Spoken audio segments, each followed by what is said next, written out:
정동현입니다. 역전을 만듭니다. 2점의 장면을. Winners of the AFC Champions League 2020, Ulsan Hyundai. You're listening to the K-League United podcast, proud partner of Football Nation Radio. Hello, 안녕하세요. Ryan Walters in what is actually a very crowded K-League United bunker. You can't quite tell right now. And the fact of the matter is you won't even be able to tell when we come on because all of the guests are in the luxurious green room where they're eating only the green Skittles at the moment. But I am joined live right now by two of the most fantastic experts we could have had for this segment. Rish Roshan Rai, how are you doing? Good, Ryan. Thanks for having me. Yeah, thanks for coming. And Thai League Central's Up Dewajin. Damn it. Exactly. Yes. I had it perfect before we came on. This is like my driving test when I parallel parked perfectly when I was practicing, and then in the test I screwed it up. This is why it's a good thing we don't do these things live, and we have time to edit this out and post. But no, we are doing a very massive ACL preview. We are going to be going through all of the groups in the East for AFC Champions League, and we've got guests from all over the continent lined up. We've got a couple of video segments. We've got all sorts of things going on. I'm mainly going to be hosting this thing, which means that hopefully I don't screw anything up. And we've got a lot to get to. We got a lot of people involved, so we're going to skip the bants this week, unless you guys got anything. I mean, World Cup qualifiers just finished up. Any real quick hot takes there? Does anybody want to say bad things? I'm not even sure if Ob wants to get into it, to be honest, looking at what Thailand has done. But listen, I'm from Singapore, so I shouldn't be talking much anyway. So Okay, that's why I've got nothing. I have one. I think Southeast Asian fans should just calm down a bit. That's all. It works both ways. Like if your results are good or bad, we could use that advice, I think. Yeah, well, calm down for a minute and then get real excited for Champions League because it's coming soon. But yeah, I mean, we were talking about it before we came on. Twitter is always all sorts of fun, even when your team wins. So yeah, we were talking about when Korea won 5-0 and Korean football Twitter was like, oh, terrible performance. Anyway, we're going to move on from that because, like I said, we've got guests coming in from across the continent, so I won't waste anybody else's time. And we're going to get started with Group F here, which... I mean, this is an expanded edition this year, which we're going to talk about in a little bit. We had a couple of listener questions come in for that. I'm loving the expanded edition. Spoiler alert on my answer for that. But one of those benefits is that we get to see multiple Thai teams in the tournament this year. And you're going to get us started with BG, the team of your heart. Mm-hmm. So how did they get here? Well, BG got here in the first place by finishing first place in the in the first leg of the Thai League season. That's right. Bad. And yeah, we also finished champions, so that guarantees our qualification for the 2022 ACL. So all good at Leo Stadium at the moment. Yeah, and this is a team that I think if folks don't know, this is a team that has a really interesting story of how they got here as well. And we always talk about in Korea, we want the football pyramid to open up. And BG, it wasn't that long ago that they weren't even playing in T2, right? Mm-hmm, mm-hmm. So we got relegated in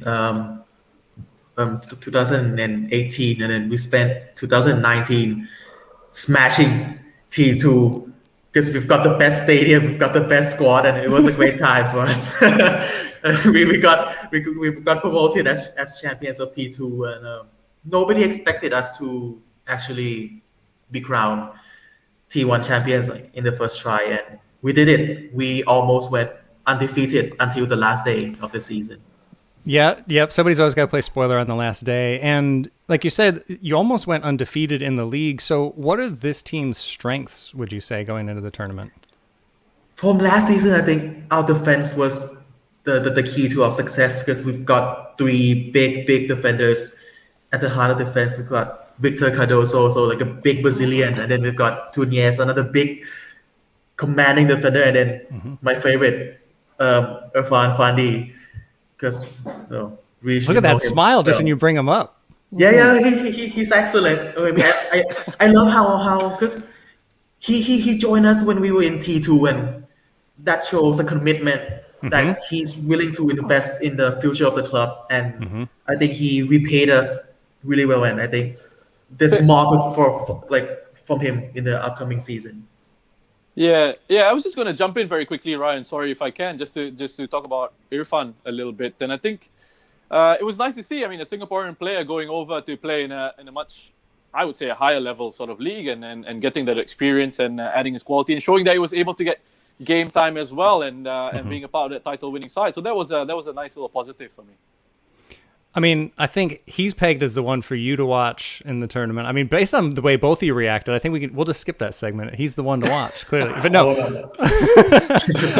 who do you have? Who's the one to watch on BG? I mean, I love Irfan, but for the upcoming tournament, I'm gonna go with Victor Cardoso, our top scorer last season. Yeah, a center back, but a top scorer for the league champions. Love it. Yeah, I mean, as a lifelong defender, you don't get much happier than that. And trust me, I've played at the highest level. I still play 5-a-side. Anyway, we're going to move on briefly here. We are going to come back, and the three of us are going to talk about this group in more detail of who we think is going to win. And on the note of who I think is going to win, again, just laying out the spoilers, here's our very own Dan Croydon with a preview of Ulsan Hyundai. Current champions of Asia, Ulsan Hyundai begin their title defence in Group F later this month in Thailand. They lifted the ACL trophy last December thanks to a remarkable 9-game winning run in the COVID bubble in Qatar, despite a brutal schedule and the absence of several key players. Now, you could argue that the condensed format played into their strengths, namely a deep squad, a mixture of youth and experience, and a possession-based style allowing the players to control the tempo of the game. You could argue that, and you'd probably be right. And seeing as circumstances are going to be pretty similar this year, Ulsan are going to be amongst the favourites to go all the way again. Some things have changed since December though. Chief amongst those are the new manager, a bona fide Asian football legend, Hong Myong-bo, the veteran of 4 World Cups as a player, 1 as a national team manager, and he coached the Korean Olympic team to their first ever medal at London 2012. So few coaches can boast this kind of tournament experience. On the domestic front this season, things are going pretty much as expected. Hong has made some big changes to the squad in the off-season, and it has taken some time for the team to adapt. 6 of the 16 players that saw the pitch against Persepolis in the ACL final have moved on, most notably captain Shin Jin-ho and the top 2 goal scorers Junior Negrao and Bjorn Johnson. So, with all these changes, Ulsan have struggled in attack at times this year, but they still sit top of the K-League table by 3 points, and they have the best defence in the league. This is the same backline that they took to the ACL last year. Bulthrees and Kim Gi-hee, rock-solid centre-backs. They're protected by the likes of Won-do Jae and Shin Hyung-min. In terms of creativity, they still have last year's tournament MVP, Yoonbik Garam, of course. But the player to watch in the group stages for me will be the latest foreign import, Valery Kazashvili, more commonly known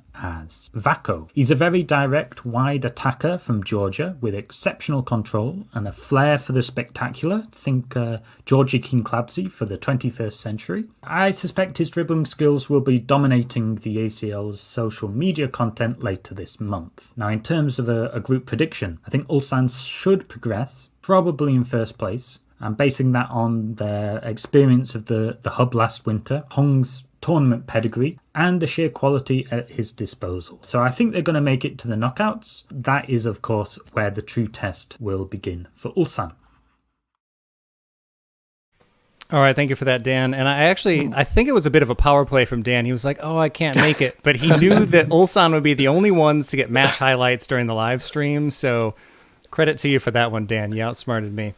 And we're just gonna keep things moving here because we'll talk about Ulsan a little bit more in a bit. And Rish, you are the expert of the entire region, which is quite the region to take on. And we had Eamon Hanka that was supposed to come on for Vittel, for Vietnam, V-League, another league that I am very happy to see here. And you said, you know what, I'll take them. So how did these guys get here?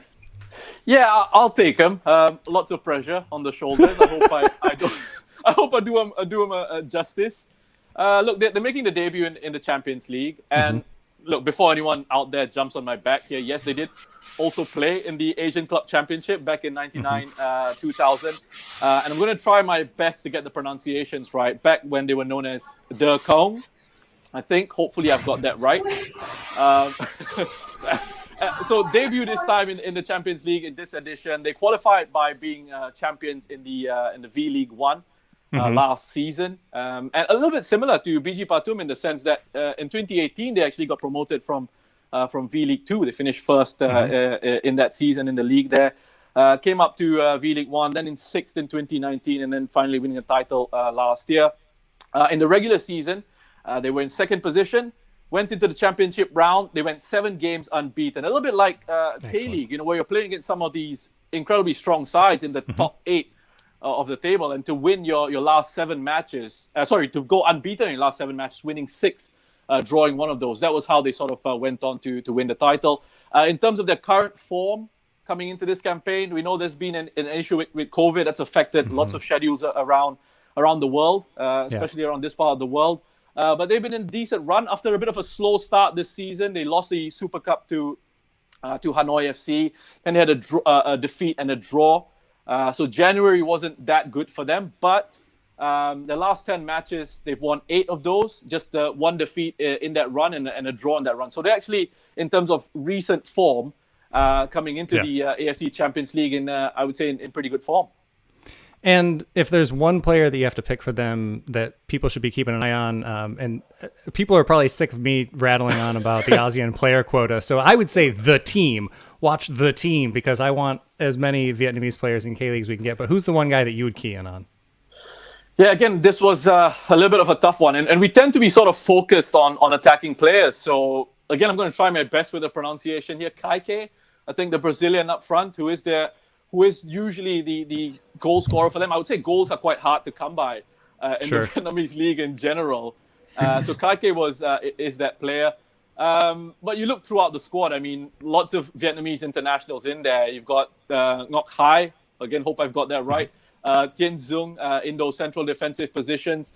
And those are players who will add lots and lots of quality. And it will be very important coming into this Champions League campaign because of their international experience, of their individual quality as players, but also because they're going to be coming up against some really tough sides in this group. Yeah, the group that's still not even set yet. I mean, like you say, but we've already got the Thai champions and the reigning champions of Asia, so it's a rough one for them to hop into. And I kind of already alluded to this earlier. Well, we don't know the 4th team, so we're gonna stop this one there. But we'll move into some of the listener questions that we got. We did get one for Eamon that he was kind enough to send a recording in for, but we're running a little bit behind tonight, so I'm going to put that one on social. So that one will be up later. Go ahead and watch that. But I'm going to move on to one that I've been talking about for a while that I really like, and I'd like to know what you guys think of this. And this one came in for all of us. Is what are your initial thoughts on the ACL being expanded? And I'll come to you first on this one. I think it's an excellent reorganization because I think the goal of the AFC is to grow football in the continent. And I think for football to grow, there needs to be a stage for clubs from different countries to showcase their quality. And by competing against stronger and different styles of football, I think that's where everybody develops. And over a long period of time, I think everybody wins. Yeah.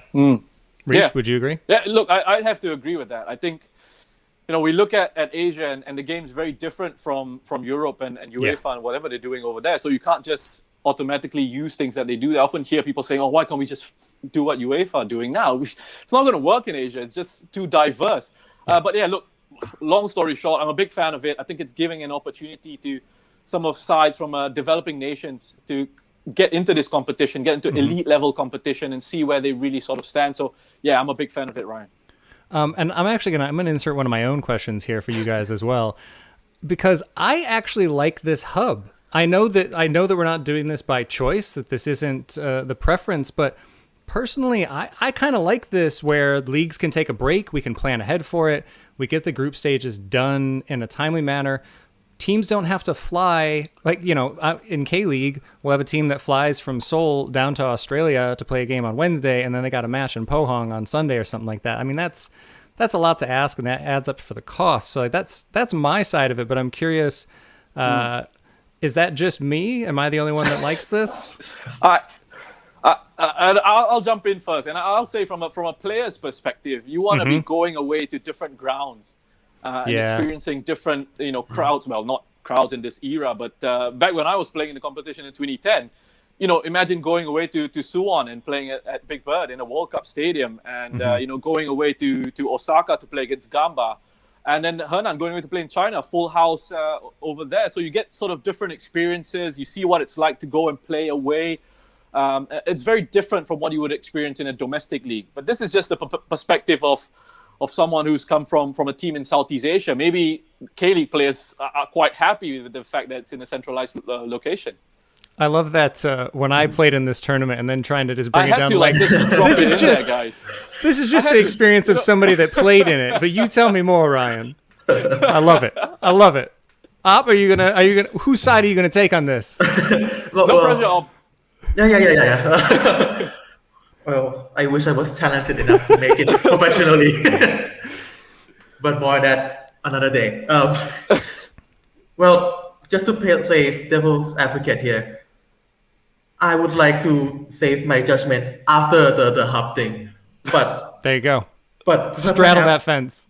But perhaps I think there's an added bonus for this like hub format, because if you think about the ACL as a product, the better the football, the better the product. The better the product, the more audience, the more money, and then the cycles of football development continues. So by less travel, we increase the playing quality on the pitch, and I think that could be a unexpected positive out of the hub format. Just say you're on my side. Just say. All right, I got one more really quickly for you guys, and then we're going to get out of this segment.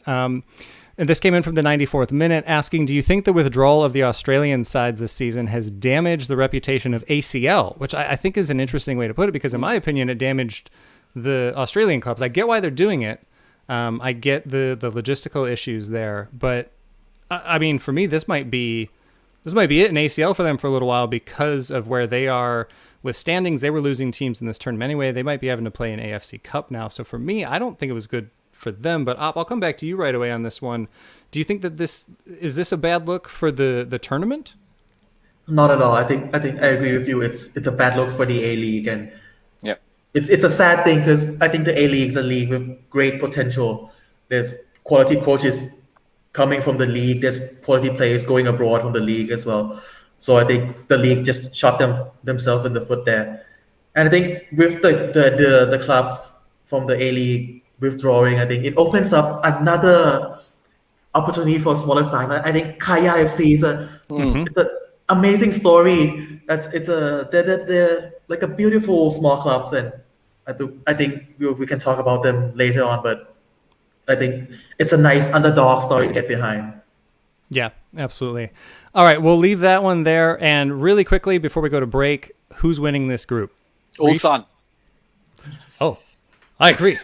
I love how quickly you're in there for that. BG just about I am shocked to hear you say it. All right, we're going to take a really quick break, and then Op's going to join me again, and we'll have a couple of new guests. Rish is going to be back later, but we will all be right back. FNR is a revolutionary football-dedicated digital platform, the first of its kind in Australia. It provides a 24/7 live online radio platform experience, podcast hub, and acts as a content provider for TV, radio, and digital. Having reached millions of listeners and football fans since launching, FNR is accessible worldwide via its website or app, providing a platform to discuss, debate, and celebrate the world game. We are your voice of football, FNR Football Nation Radio. Welcome back to the K-League United podcast. I'm your host, Ryan Walters, and we have a very different look for this second segment, literally speaking as well, because we've got the Hollywood Squares edition of things going on here. That's dating myself a little bit. It was an old show when I was a kid. Anyway, these gentlemen have all been very patiently waiting in the green room, eating the green Skittles, and we're now into Group G. And we'll do introductions as we go here, and we're going to get started with a man that I think fans of K-League United will know but haven't seen yet. Talking about Pohang Steelers, it's our Pohang columnist Shibaji Das. Shibaji, how you doing? As long as he can hear us. Shibaji, can you hear us all right? I'm fine. How are you? There we go. So, Shibaji, I think most of our listeners are familiar with K-League, and they'll know, how did Pohang get to this point? How did they get into ACL?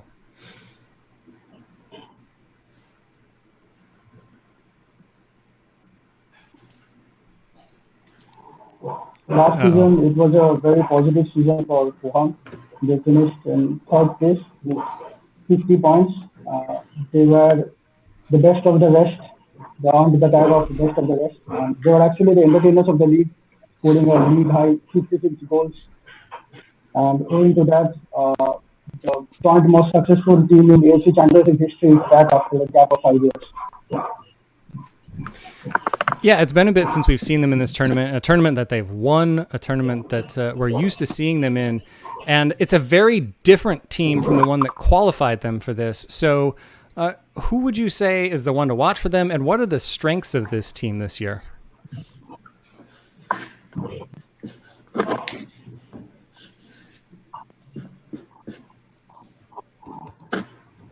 I think one of the major strengths would be their manager, Kim Ji-dong. He has been around for quite a long time. So they're not one of those clubs who goes for shopping for managers quite often. They are very stable in the approach, and he knows his squad inside out. So that's a major plus for Pohang. Also, another strength would be the perfect blend of youth and experience that they have in their squad. They have players like Lee Sung-mo, Lee Soo-pin, young players, as well as experienced ones like last season's Champions League winning captain Shin Jin-ho, and also Lim Sang-yub, who shone for the Seoul Samsung Blue Wings in the run to the quarterfinals last season with an all-Korean squad. So I think they've got a perfect blend in there. Yeah, it's been an interesting domestic campaign for them so far. We'll see how they do back on the continent. We're going to move on really quickly to a team that is back in this tournament for the first time since, I believe, 2012. We're talking about Nagoya Grampus. And Sean Carroll, I feel like I don't even need to introduce you on here. Folks know you. They're on Asian football Twitter. They know you. You're one of the many J-League personalities that we don't have anything against here in Korea. We would never have... There would never be a rivalry. No, I'm sure there's nothing. No, Korea and Japan have a long and friendly history. So yeah. Mm-hmm. Anyway, Sean, thanks for taking the time. Let's talk about Nagoya Grampus. This is a team that I think, especially with Langerak in goal, has been getting a lot of international attention, and the kits are always great, as they always are in Japan. But how did they get back into this tournament? By defending very, very well, partly thanks to Mitch Langerak. They came third in the league last year. So that's basically how they did it. I always get confused how the J-League teams qualify, because it changes between 3 and 4 and winning the Emperor's Cup. And because of last year with the mess up with the Emperor's Cup only being first and second in the J-League. So they got it, I think, because of becoming third in the league. Yeah. And yeah, like you said, I think defense is probably going to be their strength going into this tournament. Is that their current strong suit, would you say? Yes, they have an Italian manager in Massimo Ficcarenti, so solidity at the back is very much the order of the day. Although he and everyone else at the club will always strenuously deny that and say that they do try and play attacking football, there's always very much the base is do not concede. The issue is that they just have a lot of very good attacking players too, but he just doesn't seem to want to let them off the leash. And their main centre-back, Yuichi Maruyama, is out pretty much for the season. And I don't think it's a coincidence that their form in the league has dropped off lately since he stopped playing. Yeah, and you said dropped off lately. How are they doing currently? What's their current form right now? They are second at the moment, I believe. We've had this extended break for the international games. I think they're currently second, Although the J League's already been won, obviously, by Kawasaki Frontale, who were something ridiculous, 20 points ahead of everyone, I think. Yeah. But nominally, they're second in the table. But yeah, as you said, defense is their main suit. I think they've only got something like 20. I think it's 22 goals in the 20 games so far. So they don't go all out attack. If they score, they tend to then go, well, that's that then 1-0 win. So, which might actually be well suited. We'll probably come on to it a bit later on with other teams, but in the ACL, sometimes you often hear people say that winning competitions like the ACL, like the Euros or the Copa America at the moment that are going on, you need to have a good defense first and foremost. So it could put them in reasonably good stead, depending on, and again, something we'll probably discuss in a bit, but depending on how much they rotate, how much they do play the first team, and how much they try to give other players a run out. Yeah, and really quickly, just before we move on, who's the one player that you think people should be watching? Mateus, Brazilian winger. He is the one that does attack in every game, whether he's given permission or not. He'll be trying to make something happen. Great. Well, we're going to move on now to Marco Nagiri, and JDT is definitely going to play this time. We had you on the ACL preview show last year. Did a great job, and then JDT decided, we're not going to do that. We're not going to play. I mean, obviously, there were extenuating circumstances, but JDT is back in ACL. This is a team that we all love to see, except for Suwon fans aren't too happy to see them back in here. But how did they get here again? Is it the same way they always do it? Yep. I mean, just like, by virtue of being the Malaysia Super League champions again. So, I mean, that's become an annual thing for the club. And I think they've been training. I mean, we're in a total lockdown situation in the country, where a lot of social activities and sports based tournaments and whatnots are being called off, for that, so that everyone could just stay at home. But in the case of JDT, I mean, they've been training. At least looking from their Facebook pages, sports camp-based trainings for football teams are allowed in Malaysia at the moment. Okay. So everyone is allowed to train. It's like a sports bubble. It's done camp-based. They have to be separated from I guess everyone else and be amongst themselves. So that's how these clubs have been training in Malaysia. I mean, there's no league at the moment. Because of the international calendar, the FIFA international calendar, but teams like, I think most teams, JDT especially, are training in preparation for the Champions League. And as far as I know, they are. Nope, there's no decision to not participate. Let's hope it stays that way, because it's happening very soon. Last time I think we were a couple of weeks out. That was my fault. Exactly. It was very foolish. When this team does get onto the field, which is totally going to happen, what would you say is their strength, and who's the one player to watch, and why is it Safawi Rashid? No, I'm kidding. How do they play, and who's the one that you think that people should be keeping an eye on? Yeah, JDT has been playing again with the same style of football that it's that football DNA that they've developed since.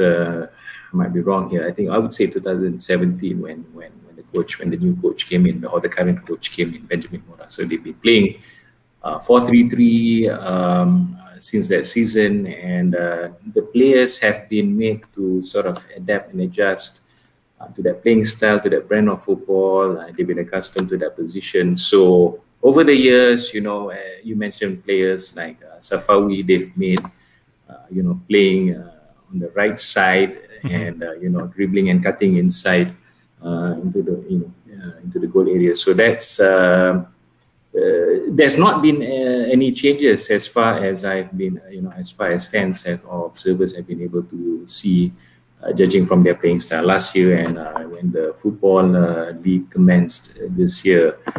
They had an issue with replacing a foreign striker.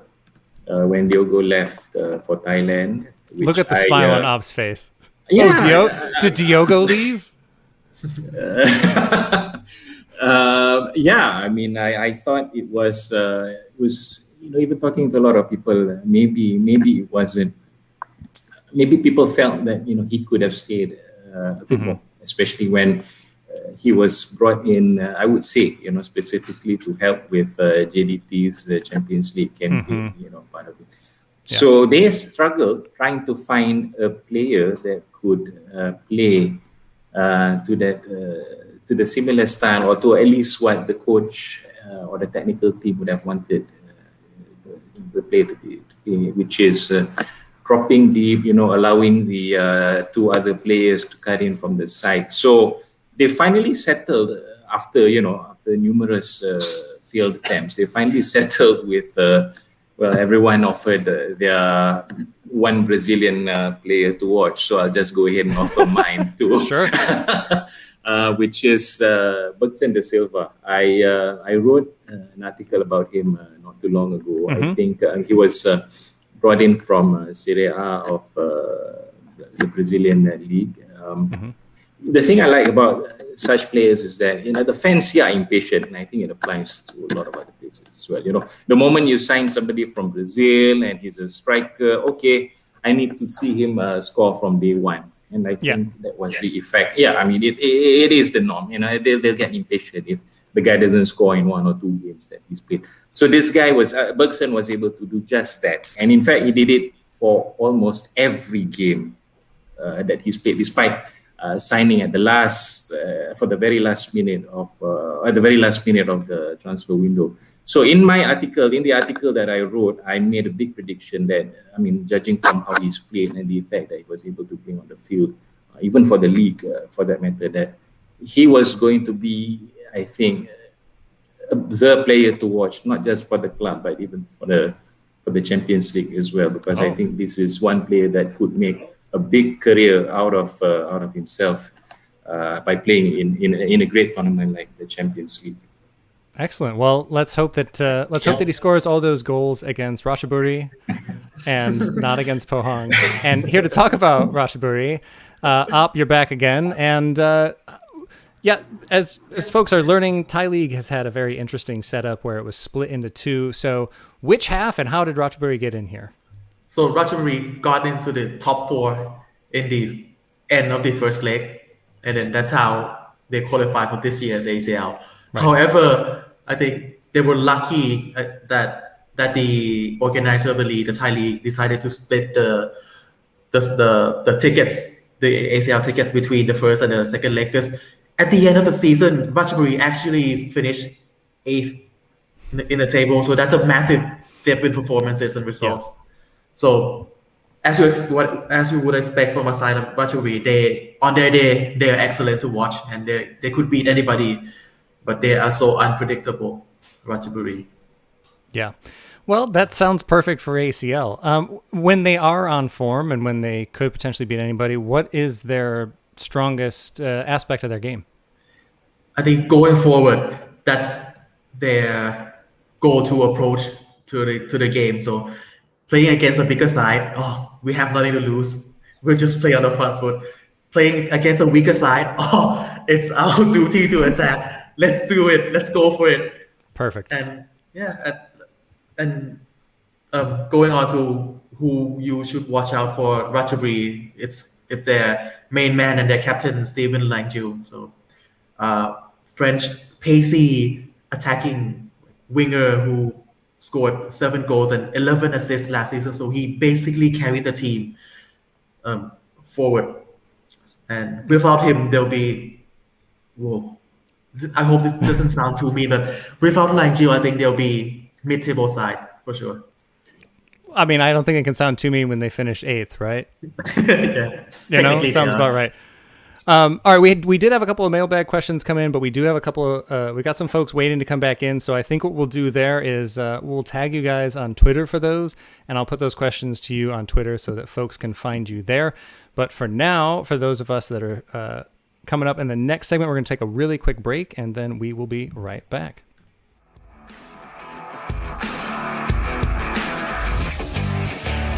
Fans, we want to hear from you.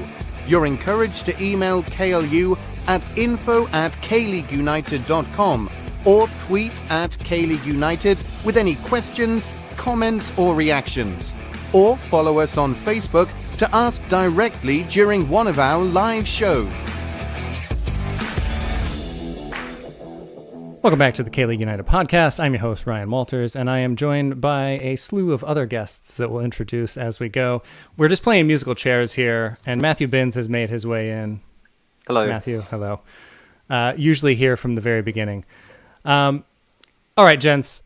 We're running up against time. There's no way that anybody could have predicted this in a live show, bringing in people from across the country. Who could have thought it? But Matt, you usually end our segments, but we're welcoming in you here, and you're going to begin this segment with Jumbo Hyundai Motors. Sorry, I couldn't quite hear you. The reigning champions of Korea, Jumbo Hyundai Motors, which is how they got here. I'll spoil that one for you. They also got here by winning the FA Cup. They just keep winning things. But this year's been a little bit for this. Nope, you can go. You can get. This year is a little bit different, though, because they're not coming in running away with the league that they usually do. And for those that haven't been paying close attention to K-League, first, shame on you. Please do indeed listen to the podcast more often. But otherwise, what is their strength this season? Because it's not going as well as it has been. Well, yeah, it's been a very mixed bag for John Book this season. So, yeah, at the end of last season, after a bit of a dismal showing in the Champions League, which kind of put a dampener on their double trophy win, Kim Sang-shik, he's a former assistant manager and former player. He took over, and it's been to mixed results. When he took over, it was well received by players and fans. He started off with a 13-game unbeaten start to the season, and that's now made way for a 6-game winless streak, including 3 defeats on the bounce for the first time since 2008, losing to Suwon Blue Wings, Ulsan Hyundai, and Daegu FC in the space of 7 days. He then went on to, just for good measure, get knocked out of the FA Cup to Yangju Citizen on penalties. That's third-tier Yangju Citizen. Jeonbuk have returned to winning ways. Sort of. They won just over a week ago, beating Songnam by 5-1, but beating a limping 10-man Songnam by 5-1, it isn't exactly the declaration of rediscovering their swagger. Jeonbuk, I mean, we are going to get onto the strengths. I know you said strengths. I just feel like we should really look at the weaknesses because it's really bugging me. They've got issues with taking shots. We've spoke about it a lot this season. They are one of the lowest ranked teams for shots, despite having the most goals in the league. They have a build-up. Strengths? Yeah. Let him wallow in it as we all wallow in it. All right, Binns. No, I'm getting to it. I swear. All right. It's like, they are scoring. They're making high-quality chances. So they take their time. They've got a midfield. They've got a build-up play that looks like it's buffering half the time. But when they do get there, they put it in the back of the net. And, that comes usually through Stanislav Ilyachenko, who they've brought in over the off-season from Pohang Steelers. He's scored 9 at the moment. He's second in the Golden Boot race. And, if he gets the ball in the penalty box, he usually finds a way to put it in. And he works quite well as well off the other strikers, usually able to either assist or feign a dummy or something to get the ball to the players. So yeah, he's really changed the dynamic up top for them. Yeah, I really don't know where they would be without him right now. All right, let's move on to a team that we'll talk about the positives here for a change of pace. Let's talk about Gamba Osaka. Sean, you've got them. How did they get here? I just realised I completely shot myself in the foot there because there's not much positive to say about this mob either. They got here incredibly by finishing as runners-up in the J-League last year, which anyone who's seen them play this year would wonder how they'd manage that. They've been terrible. They did have an outbreak of coronavirus at the start of the season, which saw them. They had to back up a few fixtures and they couldn't play for at least 2 or 3 weeks, I think. But I don't think they can really use that as an excuse anymore. They've just been terrible. They fired their coach, Tsuneyasu Miyamoto, who people will probably remember from the 2002 World Cup, man in the mask at the back. He was a bit of a club legend and things did reasonably well the last couple of years, but yeah, the wheels just fell off spectacularly. They weren't scoring. Even at the moment, they've only scored 7 goals in 15 games this season, which is not good at all. And yeah, they're outside the relegation places, and the squad that they've got there it would be a bit of a surprise if they were to go down like they did a few years ago. I think 2013, 12 or 13, they got relegated. So I don't think it's going to be as bad this year. I think they have found a bit of form in their last 2 or 3 games. I think they're unbeaten in their last 3 before the break. But yeah, there's just they didn't seem to be under a Miyamoto. There just didn't seem to be any kind of clear plan how they wanted to play. Sometimes you get teams, it's not quite clicking because the coach is specific about how they want to play, or there didn't seem to be any rhyme or reason to the tactics, to the player selection. So there's a chance that over this break they might have been able to iron out some creases and get a bit better. But yeah, thus far it's not been fun for them. If there's one player that can rescue them from that, who do you think it is? I'd be inclined to go with Patrick. He's getting on. He's not as mobile as he used to be, but he's a threat. I think if a chance comes his way, he's very. Those of us who've watched a lot of Asian football, we know some Brazilians that arrive here are not maybe quite as motivated and don't try to integrate as much as they maybe could. But he has made a lot of effort. He tries to learn the language. He occasionally does brief interviews after the games in Japanese, and he seems very committed to the cause. And even if he only gets thrown on for the last 10, 15 minutes, I think he's their top scorer, joint top scorer with 2 whole goals. So I'll push him forward as their main man for now. Okay, we'll take that. I mean, it sounds good for Jumbuk. Let's move on to a team that I've become familiar with through the AFC Cup, and now they are making their way into Champions League. It's Tampines Rovers, and Rish, this is a team that you see all the time. Yeah, wow. I was just listening to you guys, and what a spoiled bunch. Getting to watch J-League football, K-League football, and all the negativity surrounding it. I've been watching Tampines Rovers, and compared to you guys, I mean, let me just put it simply. This is going to be a hell of a group, isn't it? I was going to come into this and say this is going to be such a tough group for Tampines, playing against some really strong opposition. And then I listened into you guys and I'm like, wow, maybe they have a chance of qualifying. No, I think it's unlikely that that's going to happen, but it will be a wonderful experience for them. I mean, let's also not forget that Tampines Rovers didn't win the league last season, didn't win the Singapore Premier League last season. It was actually a Japanese side, Albirex Niigata. So Tampines actually qualified for the Champions League by being the best placed local team, finishing runner-up. This season, form-wise, hasn't been as good as they would have liked. You look back at the last 5 matches, they've only got 2 wins in that run. Over the last 10, I think it's only 5 wins in that run there. Singapore football is very special, guys, because we have an under-23 rule here as well, where you've got to start 3 under-23 players and you've got to play them for at least 45 minutes.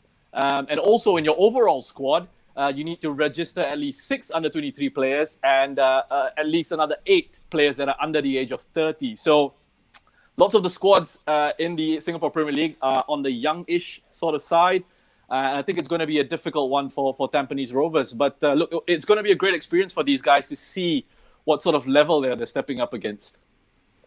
Man, that does not allow a lot of room for veterans to be playing in these teams. I didn't know it was that intense. I do love the qualifier that you have to be in there for 45 minutes, though, because as we've seen in K-League this year, they're yanking guys after 8 minutes, sometimes 16 minutes, something like that. But that's for a different show. When it comes to Tampines Rovers, who's the one player that you think is, I mean, clearly based on what we heard from the other 2 teams here, who's going to destroy Jumbuk and Gamba Osaka? If those guys are having defensive issues, then Boris Kapitovic is their striker is a top scorer of the season with 12 goals. But my personal favorite is Kyoga Nakamura. And he strings together the game for Tampines Rovers in that sort of holding that number 6 role, I would say. Comfortable in possession. He played for Japan at the 2013 Under-17 World Cup, actually. He's just one of the players to watch for me. Really composed in possession, gets their passing and movement game going. They're also coached by a 30-year-old in Gavin Lee. So it's not just the players that are young. The coach is young as well. But he's recently signed an extension, a 3-year extension, which is very uncommon in Singapore football. We don't have that long-term contracts like that in the Singapore Premier League. So when you look at the team, Yase Hanapi, Madhu Mohana, Baihaki Kaizan, Daniel Bennett, these are some of the experienced guys that you have in there, Singapore internationals. 3 of the 4 of those were involved recently in World Cup qualifying. So that experience is going to be really needed by the Tampines Rovers side. But Nakamura, for me, is a player I really like. Very classy on the ball. Great. Well, that's one to watch there. And let's move on to the final team of this group, the team that has, I mean, there are some good nicknames in this group, but they're nicknamed the Beatles. Yeah. Let's talk about Shanghai United. It's Gian. People know you on this show. You've been on multiple times. We just swapped one Thai League Central member for another. Let's talk about Shanghai United. How did they get in here? Yeah, so like Ob explained, we split the league into two. So Chiang Rai finished third at the end of the first leg. And since the last tournament, it's been, it hasn't been that long, but there've been a few changes. They gave the head coach Emerson Pereira the full-time job when he was interim last time. And since then, he won the FA Cup in Thailand, which puts him in the next group stage already. They won Classic, playing the most pragmatic football you can imagine. They beat a very young, exciting Chonburi team by just defending, and they will do that again. And they finished with 54 points, which is only 4 points less than their total when they won the league the year before, but a whole 23 points behind BG. So it's hard to see exactly where they stand relative to a year ago. And is that defensive side, is that their strength, would you say? Oh, yeah, for sure. Their main thing is defense. They still play the same 5-3-2 from the last tournament. Just setting everybody behind the ball. There've been some changes though. They replaced the young Rai who went back to Korea to join Daegu, and they signed Cho Ji-hoon, who is Ob's favorite.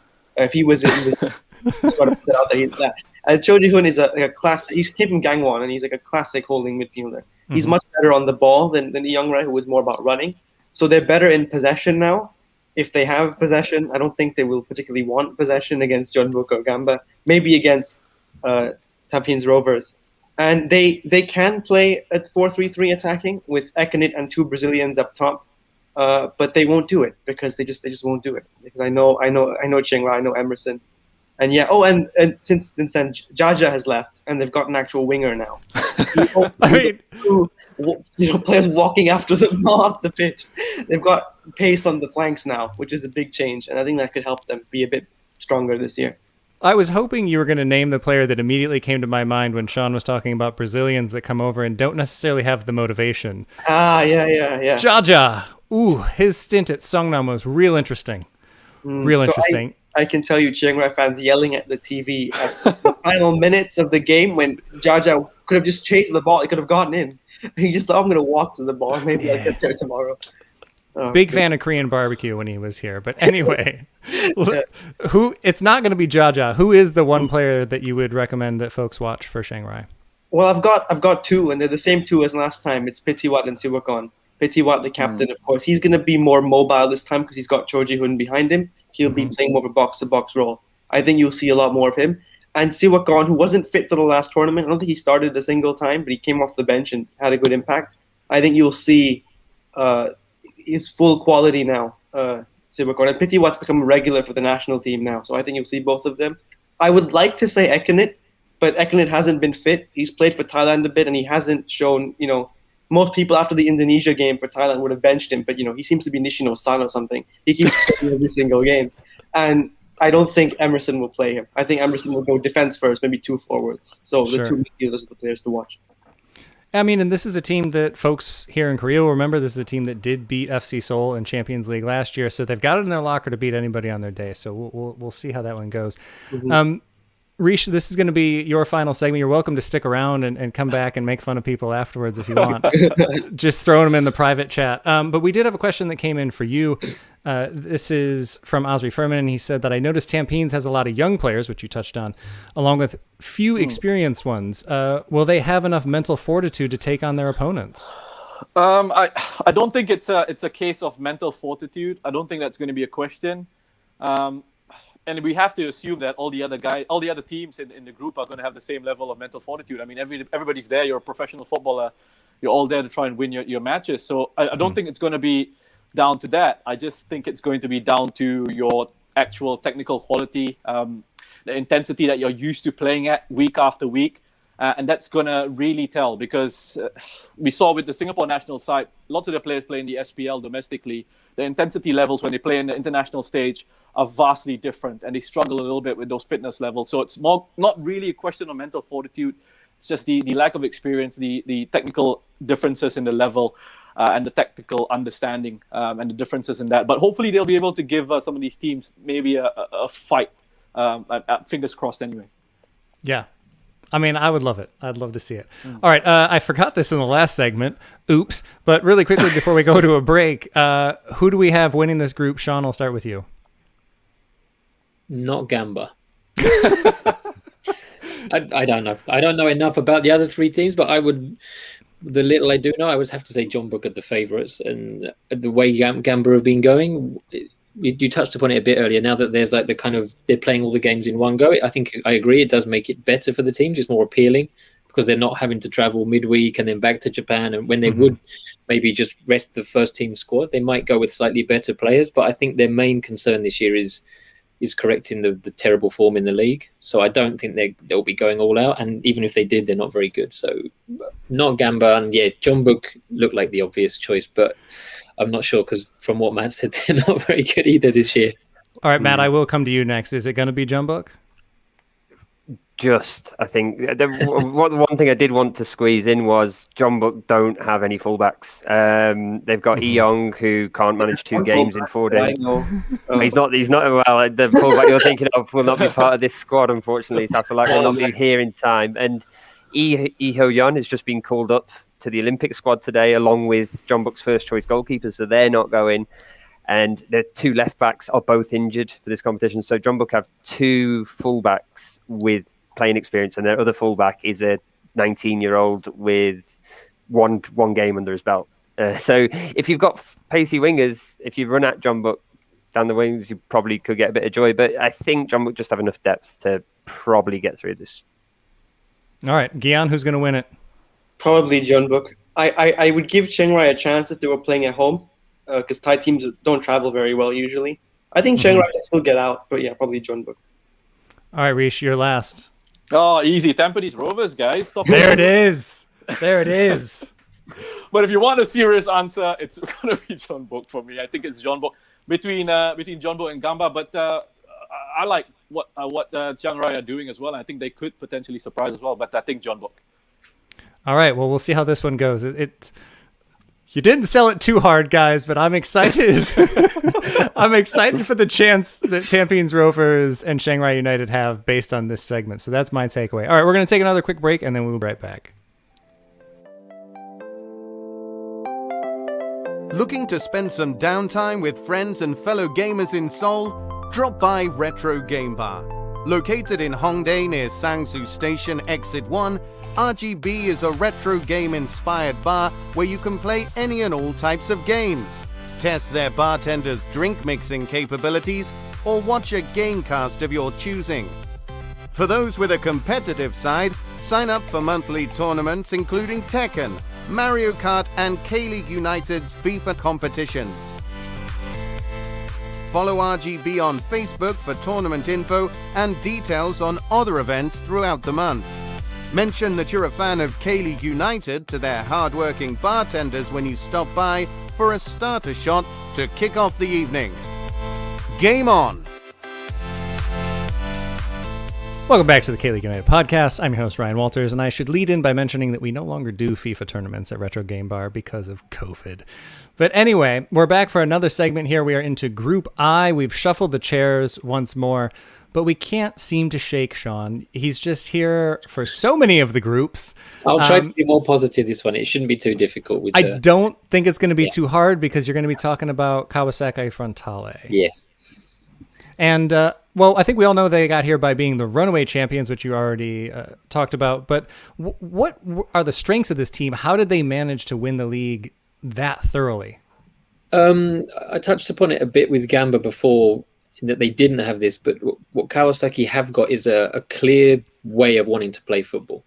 The coach, Toru Oniki, took over from the predecessor, Yahiro Kazama, a few years ago. He'd come on, he was his assistant. He'd been in the club for a long time. And he just implemented this possession-based, attacking, positive style of football.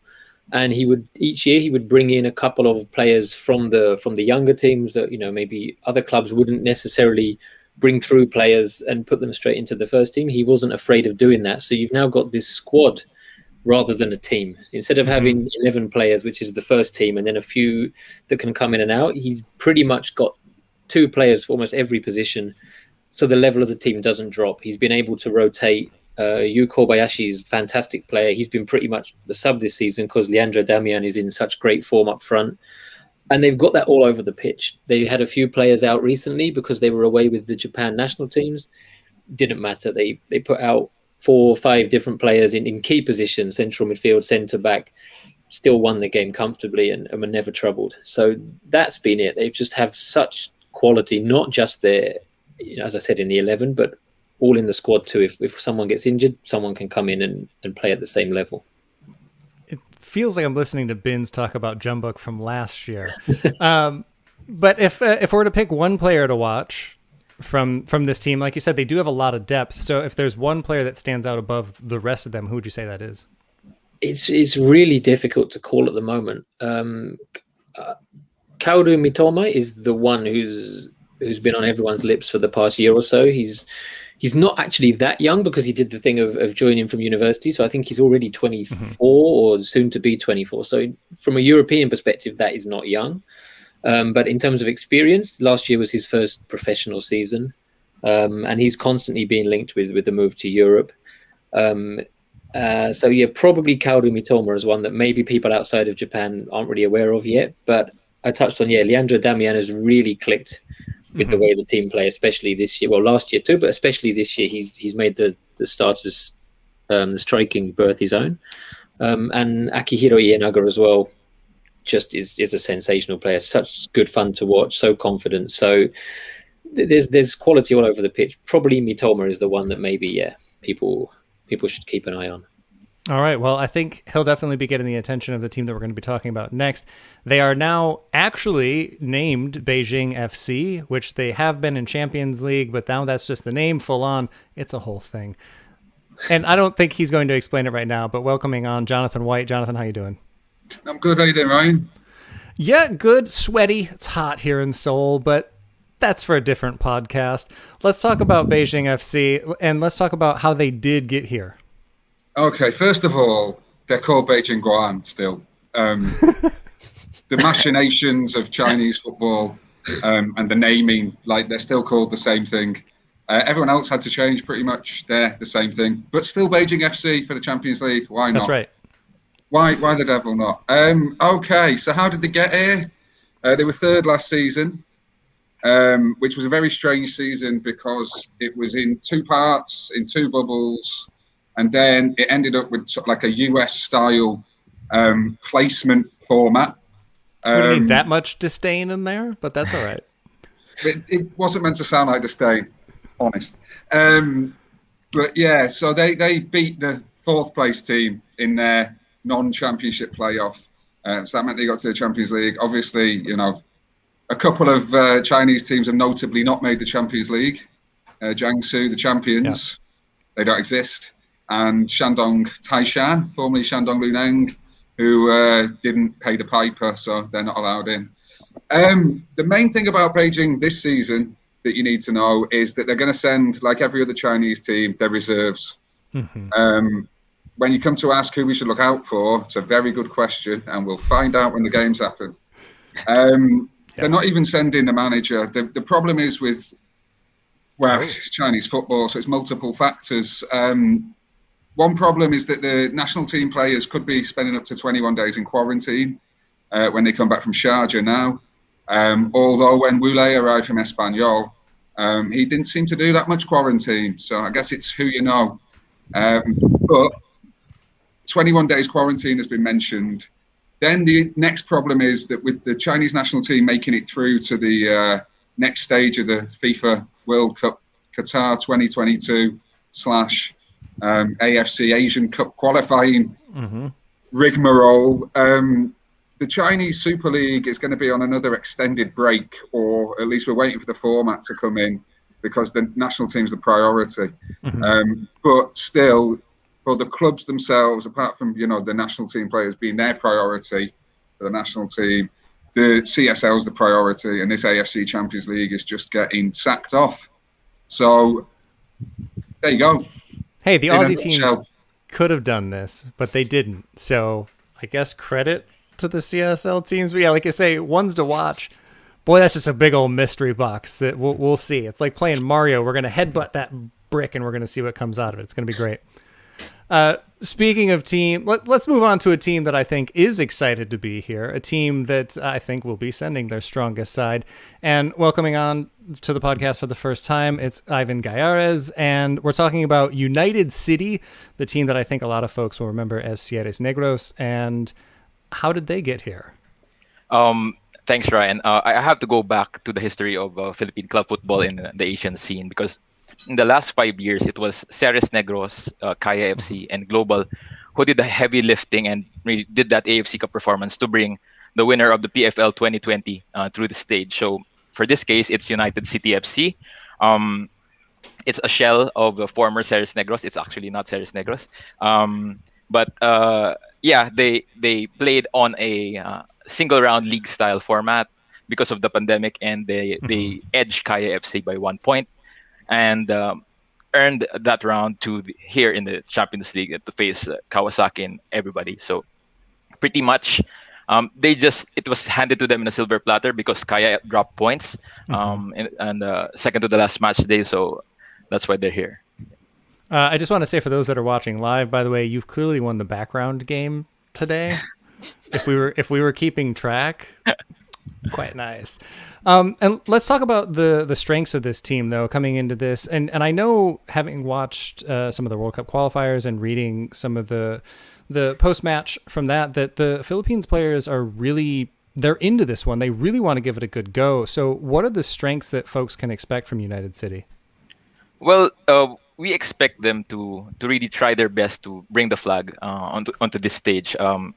Stefan Schrock, Benvenido Marayon, two key players that we're really expecting to perform in this stage, because Stefan Schrock, obviously the most talented, most decorated probably Filipino player of all time, won Bundesliga 2, veteran of Bundesliga, and he worked for this for the last so many years, together with Marañón as well, with that Serra score. So they're gonna try to bring out everything as much as they can. But just a quick note, this team isn't the old Cierres Negros where each position is really deep. So some question mark on that bit. Yeah. And if there is one player to watch, you do have the AFC Cup's all-time leading scorer. Is he the man to watch? I won't go for one, but I go for two. It would be Schrock and Marañón. So if you go back to all the highlights from the previous ones, Schrock would be the one feeding Marañón, and Marañón would finish. AFC Cup top scorer is no mean feat, so expect him to do something. But just expectations. You're going against big clubs, the biggest club in Japan, obviously. And for example, and I also have to bring this out, that United City for this season is technically a new team, 10 new faces in the team. So pretty much a question. It's very hard to tell on how they will perform, but it depends really on how the team progresses and gels throughout the tournament. Yeah, it's going to be an interesting one. And a team that I think is also trying to make a really strong showing. They're back in Champions League again. And here to talk about them with his fantastic hair, rubbing it in everybody's faces again, it's Jung Muyol. Muyol, how you doing? Hi, how are you doing? Good. Let's talk about Daegu, and let's talk about how they got back into Champions League. How did they earn this spot? Well, I must say, we were very fortunate because we finished 5th in the league the last season. And then just fortunately, the military side, the Sangju Sangmu, their ineligibility for the AFC Champions League gave us a spot. And then we were drawn against Chiang United, which could have been the Yongle derby. So he could have faced his former colleagues in the playoff. But fortunately, also we got a bye to the group stage directly after the withdrawal of the Australia side. Yeah, it's been a long journey to get here, but they are into the group stage. Yeah. And this is a team that I think those of us that have been watching K-League have really enjoyed watching this year. But what would you say is their biggest strength for people that haven't watched them this much? Well, I think just probably the biggest strength in our team is the team cohesion, because the majority of key players in the current squad has been so long together since at least 2018 season. So they know each other very well, and then they really play hard as a team on the pitch. And I mean, I feel like I know who you're going to say here because it's probably who I would say, but who is the one player to look out for, and has he recently taken his shirt off and impressively flexed for everybody? Well, I mean, just say it's true, too Johnson. obvious. It's true. Yeah, it's a two obvious questions. I'll get on Google.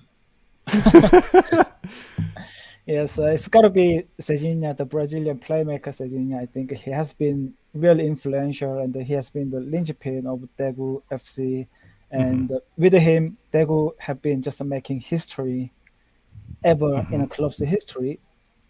And this season, he has already won the Player of the Month twice, and he's leading Daegu again from the relegation battle. And now we are sitting quite comfortably in a top 5. Yeah, and in a division that's much closer this year than it has been. And we've finally got a little bit of time for some listener questions here. And so, Muyol, I'll stick with you while we're on this. There was one that came in for you and Sean, and it's asking, how much rotation do you expect to see from the J-League and K-League teams? And Muyol, I'll stick with you on this one because I know the Olympics are going to have a big effect on this. So is there going to be a heavy rotation for Daegu coming into this? Yes and no, because yes, if you compare our league squad with the ACL squad, probably yes, because they already Jung Tae-uk, Jung Seung-won, and Kim Jae-woo, they are all included in Olympic teams, so we won't be able to use them in an ACL. But in an ACL, just because we have such a very, very big problem in a squad depth, so we don't have that much support from the bench, so we probably rely on our regular best 11 as much as possible. Fair enough. And Sean, do you think that there'll be a lot of rotation for Frontale? It's good that you mentioned the Olympics. I'd completely forgotten that's probably going to have an impact. They haven't announced the squad yet. They had a reasonably big squad and they need to cut it down a fair bit. But Mitoma could be one of the ones who weirdly enough, he's not really guaranteed to be making the squad. He hasn't impressed as much for the under 24 team on the occasions he's been there. But they have Ao Tanaka as well, Reo Hatate. So yeah, there could be a couple of players missing, but I still think even if they are missing, as I touched on before, they've got a lot of quality. I think they will give it a good go. I think because the schedule is so tight, there will be rotation between games. I don't think they'll just go with the same players, same 11, 12, 13 in every game. But I think for Kawasaki, they've been so good in the league in the last 3 or 4 years that they really do now see it as they want to now do something in Asia as well, to show that they are a team kind of, sort of a historically good team rather than just doing well domestically. I think it maybe happens in every country. They want to show their strength further afield. So I think the ACL this year, they'll be helped as well by the fact they're so far ahead in the league at the moment. And as you touched upon, the fact that it is this kind of bubble format, they are able to just go there and spend 2-3 weeks focusing on just the ACL, and they know when they come back that there's a little bit of leeway. The J League is taking a break for the Olympics anyway, so I think they will give it a very good go. So in Kawasaki's case, they'll rotate between games, but I don't think that it will have much of an impact on their results. The other teams, it's hard to say, but I think it will be similar. I think because of the bubble format, ordinarily I think they do tend to play their weakened teams, but I think this year all of them will go with reasonably strong teams initially, and then depending on results, if they look like they're already through or they're already out, then you might see them just beginning to rest the key players. Yeah. I mean, interesting times to be playing. Ivan, we've only got you for this one segment, so we did have a question come in for you, and it's about another team from the Philippines that might be able to make their way in. You mentioned Kaya earlier, and this question came in from Osri Furman. He's always good with the questions. He says that he noticed that Kaya has signed Patrick Asare, not sure if I'm getting it right, who used to play in the grassroots leagues in Malaysia. Do you think he can provide what Kaya needs? Well, Patrick Asare has already ACL experience in the preliminaries when I was with Ceres Negros before we played them in Yangon, and he was a decent striker. He has a good touch, but at that game, he didn't really particularly do well. But I'm guessing he was taken in by team manager Paul Tolentino for his experience and his height as well to anchor that front line of Kaya, and I think he'll do well given the right opportunities. Yeah, and we'll see. By this time next week, we'll know if they're in the group stage or not. All right, Ivan, I'll stick with you really quickly. Who's going to win this group? Kawasaki. that's it. Muyo? Yes, Kawasaki. Jonathan? Probably Kawasaki. Definitely not Beijing. Sean, you don't have that option this time. Everybody else has said Kawasaki. Is that who you're going with? Yeah, it's going to be Kawasaki. I think it has to be. Although you mentioned the background there. I'd have to say it looks like Muyo's joining us from business class.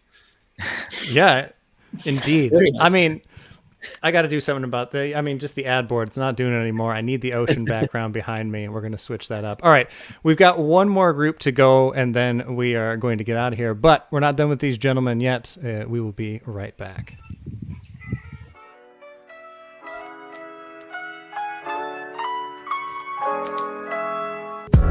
OG Lewis is your neighborhood British bar and cafe located in the Old Giro district of Seoul. Decorated in old English antiques and furniture for a true homely feel, you can enjoy homemade scones, cakes and afternoon tea during the day, and traditional British favourites like beef stew, English ale, and a fine selection of wines at night. Available for private parties or simply an evening out, OG Lewis is sure to become your favourite neighbourhood pub. Be sure to mention K-League United at the bar during your visit and you'll get 10% off your bill. Welcome back to the K-League United podcast. I'm your host, Ryan Walters, and our guests finally get to see the OG Luis dog in person as we finally come back. For this, the final segment, and we're very big in this edition. There we go. Get those boxes a little bit smaller. All right, let's do this. There's no K-League team in this group. Sad times for me, I suppose. Yeah, it's all right. But there is another J-League team in here, and it's another team from Osaka. It's Cereza Osaka. And Sean, how did they get in here? They, as I touched upon before, they squeaked in because they finished 4th last year, but Kawasaki, who beat everybody all the time, also won the Emperor's Cup. It's usually, I think, the top 3 plus the Emperor's Cup winner. But because Kawasaki won the Emperor's Cup, it should have gone to the runner-up. But the runner-up was Gamba Osaka because they came runners-up in the league last year. And because of COVID, only the top 2 went through to the semi-final of the Emperor's Cup. So Cerezo kind of squeaked in as a result of that. And also they kind of squeaked in because they were playing under a different manager last year who was very conservative, a bit like Nagoya, I touched upon before, would play to initially not concede, but they binned him and have brought in Levir Kolpi for what I think is his 4th stint at Cerezo, and he also had a miserable time at Gamba once as well for a couple of months. So, it happens quite a bit in Japan, but, go with what you know. Yeah, the manager carousel, it's an international thing. Yes. This team, when they're playing well, what would you say is their biggest strength? It's a bit tricky to say because this year they've been so inconsistent. They're sort of floating around in mid-table. I think I checked, and they've won 6, drawn 5, lost 7 or something. So they're very inconsistent. They don't really have a distinctive style yet. Last year, as I said, they were very solid, very well organized, and then they would kind of attack from wide.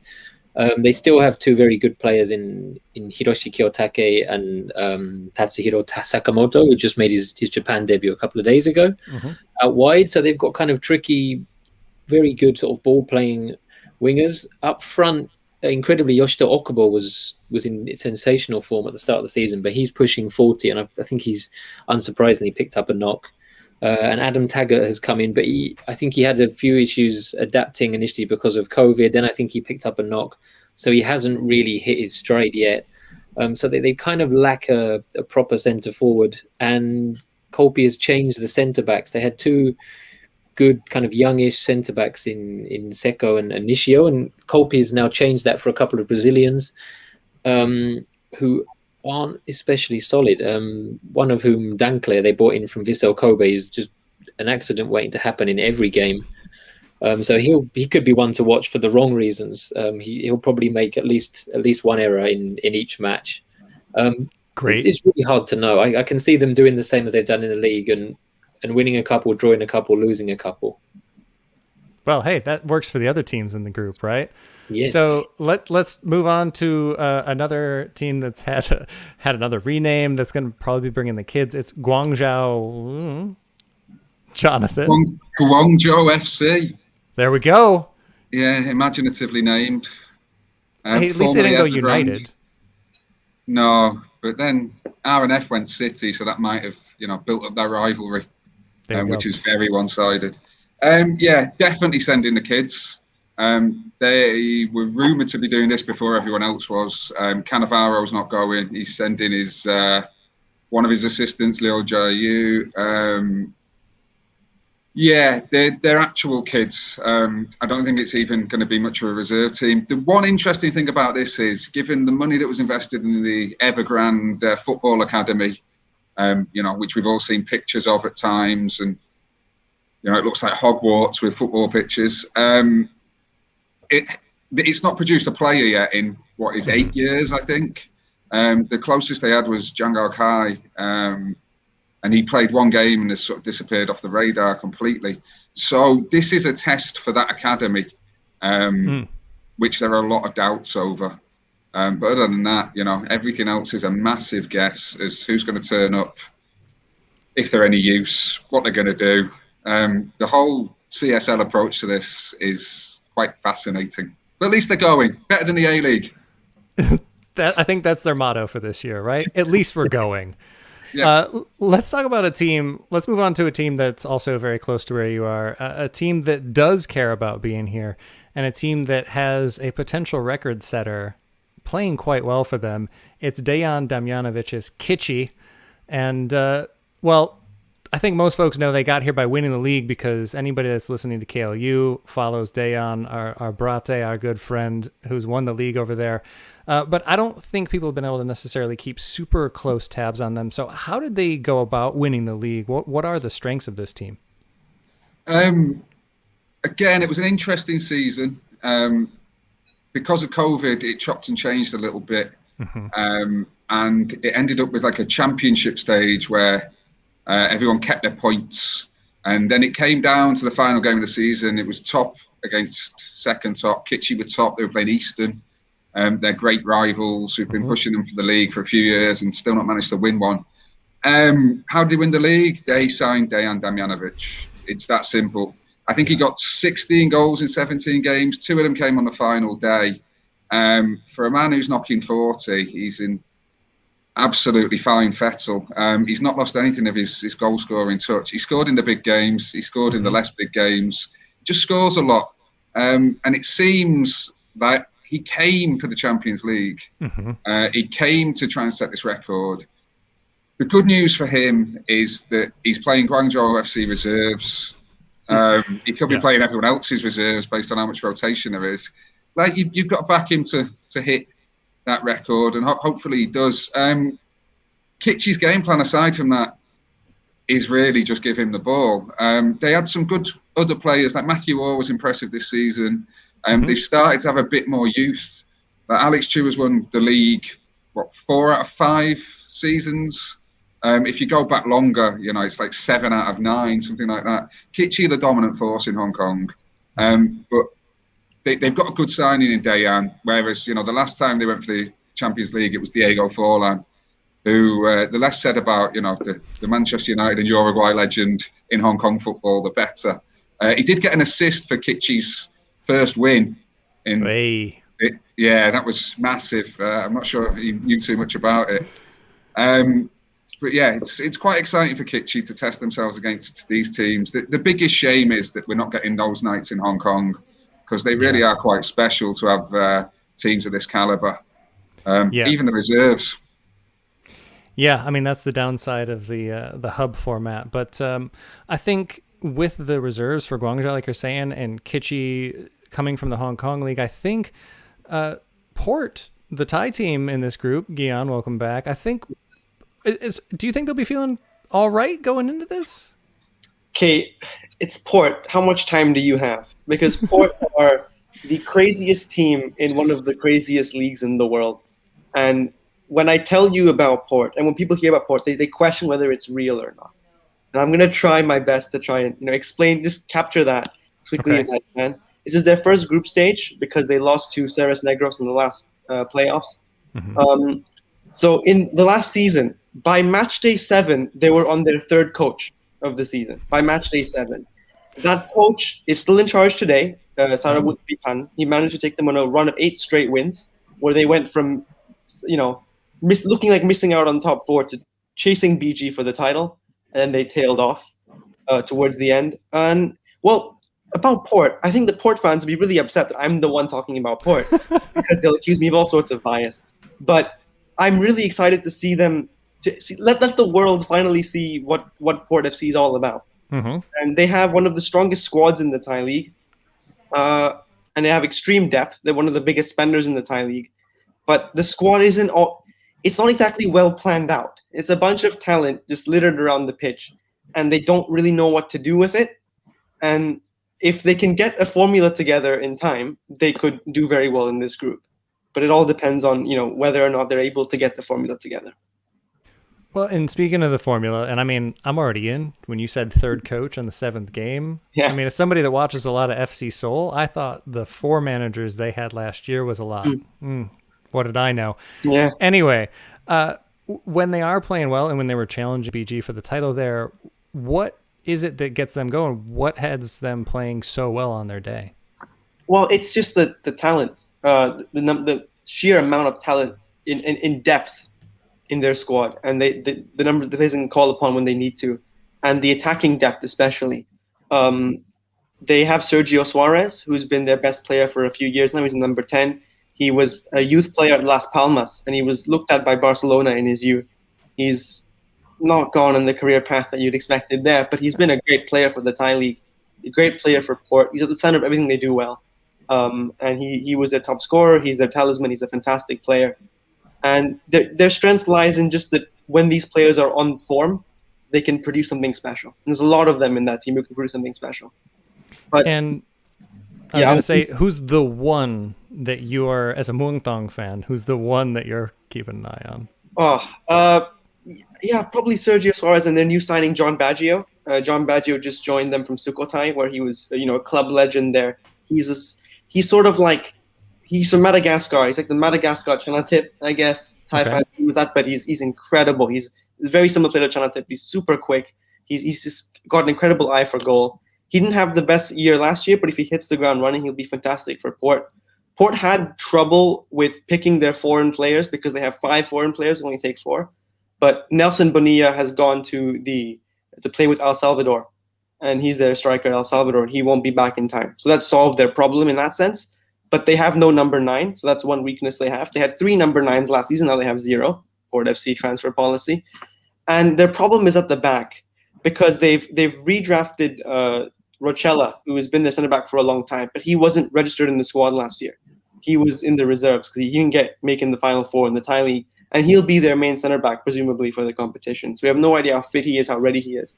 And the 2 center backs they play in the Thai League, they're really good when you are dominating possession because that's what Port do in the Thai League. But if they play the 2 they play in the Thai League, which is Thanabun and Warrawut, they'll get hit with crosses, with just direct play. Those 2 won't be able to handle it. They have Rochella and Dola, who are perfect for playing that kind of game, but for whatever reason, Sarawut doesn't trust them.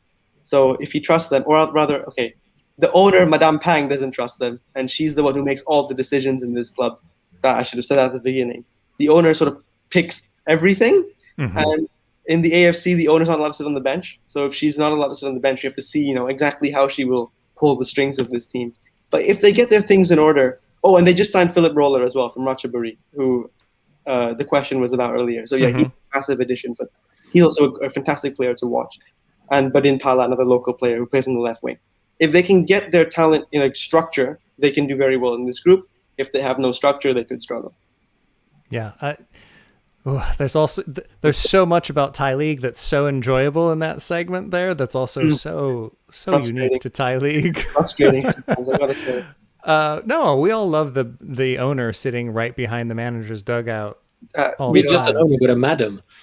Yeah. We call her Madame Pang. That's what we call her in Thailand. Yeah. And I like the fact did you say John Baggio, which by the way is a fantastic name? Yeah. His real name. His real name is Thai Messi. Yeah. So is there someone there's something John Baggio somewhere, do you reckon?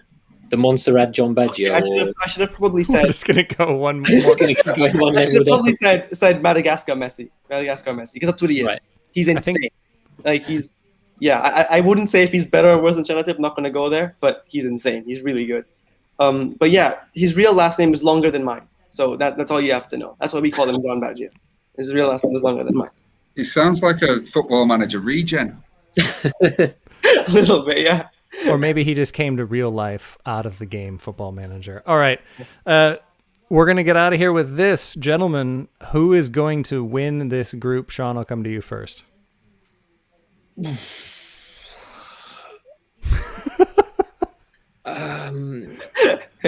Yeah, I really don't know. From listening to all of that,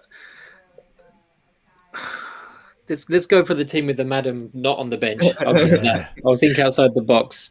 Yeah, let's go for Port. Why not? Okay. Jonathan? Dejan. He'll get his goals. He'll be the real winner. Because that's what football's all about. Who's the top scorer? Right. I think John Baggio has won the group, hasn't he? He's won everything. Indeed. I hope it's kitschy. That'd be a cracking story for Hong Kong football. Really but would. Port sound mad enough to win it, so why not? Okay. Keanu, you going to make it anonymous?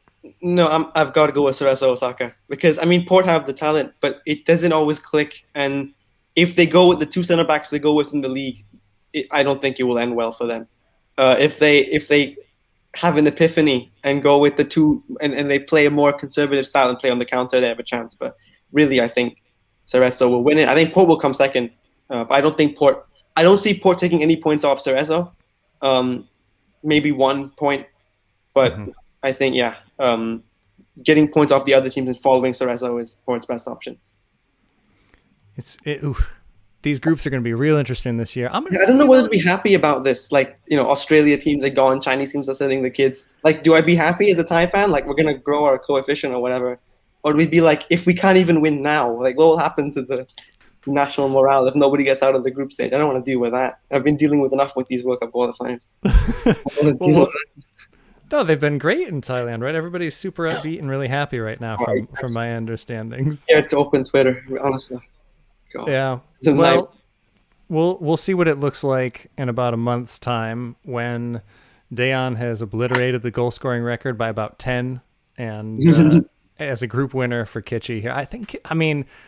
Other than Guangzhou, I really do think any of the teams could win this group. So I think this is going to be a fun one. But we're gonna leave it right there for now. And I will tell folks that if they'd like to get more involved, you can find all of the fine guests here where their Twitter handles were as they were on the show. Also, we'll have a link to everybody in the rundown. If you'd like to get more involved with us, you can do so on patreon.com/K-League United. We got all sorts of things going on there. And of course, as always, if you want to listen live, you can do so every Thursday on Football Nation Radio down in Australia. But I think at about an hour and a half, folks have heard enough of my voice for this week. So for all of our guests that have come on, thank you so much. And it's going to be wild. If you've learned anything in this show, ACL is going to be real wild. So hopefully enjoy. Thanks for watching.